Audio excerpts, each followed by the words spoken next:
In this video, we're going to be going over some more PTFS suggestions that need to be added ASAP. These are some ideas that I've come up with since the last video, and some that you guys kindly left me in the comments. So let's get into the video.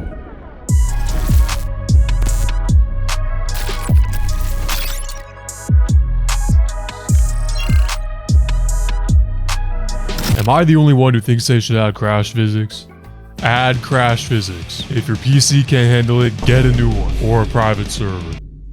Crash physics would honestly be pretty hard to do. You'd have to make like several different breaking points on every aircraft, which are already made of thousands of parts and unions, so I'm pretty sure it's impossible right now. And if you look at other games like Project Flight, and even real flight simulators like Microsoft, they don't have crash physics. So I don't see the rush of adding them to PTFS of all games. Like, PTFS doesn't even have physics at all to begin with. There are also pretty good dedicated crash simulators on Roblox if you really want to, so that's that, I guess. One single display teams game pass. Instead of having one dedicated game pass for the Red Arrows or Blue Angels, why not make one large game pass that can include an ever-expanding selection of display teams from around the world? Anything you can think of that can be added to this single game pass, so these two aren't just singled out for some reason. That would be pretty fire, all in one. Simple as that. It could be like 300 Robux too. Evacuation slides. That would go perfectly with the working emergency exits that were mentioned in the previous episode of PTFS ideas. Even having them just pop out in PTFS fashion would be pretty dope. Manual transmission for vehicles. This can allow players to customize their top speeds by shifting into higher or lower gears with two simple keys or buttons. This could be extremely useful for transporting that pushback tug from one side of the airport to another, pushing planes back at a more realistic speed, driving that super powerful police truck a bit more carefully.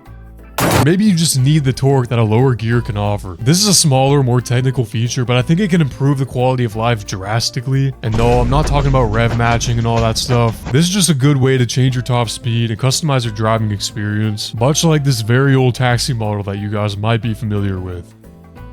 Police and security stuff. With the addition of the police truck, I think PTFS needs more police or security features. A police, SWAT, and security outfit in the outfit picker, weapons, cuffs, maybe even shields. And this could all be included in the police game pass too. Airport security. That police game pass could really be utilized here too. We could use belts, x-rays, and all that stuff. Cargo overhaul. This would be an insane update to have, and here's how I think it would go. You could actually load cargo into the aircraft, both cargo jets and airliners. The cargo would just appear inside one by one, or maybe even a crew member could manually do it if they wanted to. New vehicles can be introduced like lifts, trucks, these belt loader thingies again, and maybe you could even drop out cargo mid-flight. That would be cool. New missions can include delivering cargo to a certain destination following a certain list of rules. You can damage cargo by landing too hard or crashing. There's just so much you can do with this. I think this would be a great feature to have. Adding on to this, we got career modes.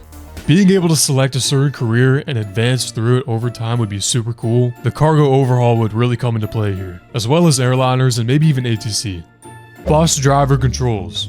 Every time you hop on the bus, these GUIs always fill your entire screen, and you always have to open up the doors one at a time from the outside, which is pretty unrealistic and pretty tedious. So let's give that responsibility to the driver of the vehicle instead. With one button, they could open all the doors at the same time, or maybe they could use a GUI panel and open the doors from there. And if that's not good enough, let's just click to open them instead of this GUI, just like every other door in the game. NPCs.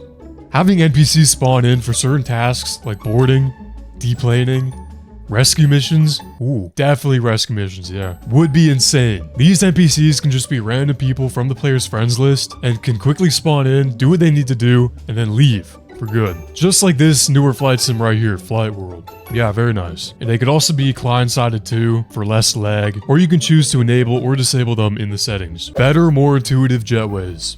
Jetways that can move in more than one axis to better align with whichever plane you're using. There could be a better control panel with more options, or maybe even a GUI panel that you can open, which can control every movement of the jet bridge. I think having them automatically sync to whichever plane you're using could be fire, but doing it manually could be easier to implement into the game. This isn't a huge feature, but it definitely would be cool. Flyable space shuttles. Come on, that would be sick. And another mission could be landing the space shuttle at a specific airfield from a set altitude. That's fire, bro. Let's do it. Custom liveries, kinda. At the very least, I'm thinking of a custom tail color, fuselage color, engine color, and maybe combinations of them all, so players can at least mock up their own liveries, or liveries that don't exist in the game. And you'd pick that option when spawning the plane and selecting custom livery. Damn guys, we're cooking today. Let's keep it going. Assigned camera modes. Having a selection of different camera modes and angles would be pretty sick, such as a wing view, engine view, and a gear view like this. And like most other games, these can be assigned to the number pad or a single button to cycle through them. Tractors. These could primarily be used as pushback tugs or random airport vehicles, as some airports, especially in Canada, use them all the time. They could also serve other purposes if players want. Maybe you could spawn them at farms too, along with these, you know? Crop dusters. This would go perfectly with the tractors and could also be spawned at farms. Tinted passenger windows. They did this to all the cockpit windows, so why not the passenger windows? You could see right through them. I don't really know how this would look with the Minecraft windows they have, but it may be worth a shot. Boats. More boats like these rescue boats, and maybe even tugboats, would be pretty fire, because all we got right now is this. Ultra wide FOV option. The FOV slider could just be expanded, and there could be a default FOV line that snaps into place. So you can do this without the use of free cam. Search bar. A search bar in the spawn menu would make it convenient finding that specific plane you're looking for. Customizable tail numbers for each plane so you can add your own tail number. We do have that on some planes like the F-18 Blue Angels and the Beluga XL, but having that on more planes would definitely be pretty cool. Default liveries. I'm talking about the Airbus, Boeing, and Bombardier type liveries. Why don't we have these yet? They're super cool. Random sound effects. More sounds like touchdown impacts, rattling, gear, flaps, and other hydraulics. Very satisfying. And finally, a remove all planes button. This can remove all vehicles that belong to you, so if you ever find yourself in this situation for some reason, you don't have to worry any longer. Boom, there they go. That's just another really small quality of life feature, but hey, there we have it. Those are all the ideas that I could find for this video, and wow, that was a lot. I feel like PTFS is one of those games that will never run out of things to add, as there's just so much. And with each edition, there comes more opportunities for more features, like the police truck. There's a lot of potential there. Now, will any of these be added? Probably not. We'll have to see. But until then, that's all for this video. Thanks for watching. If you have any PTFS suggestions, let me know in the comments down below, and I might include them in the next video. Make sure to subscribe to the channel, leave a like on this video if you enjoyed. We are so close to 250 subscribers, which is unbelievable. It might be time for another Dare video already. But with that, I'll talk to you later.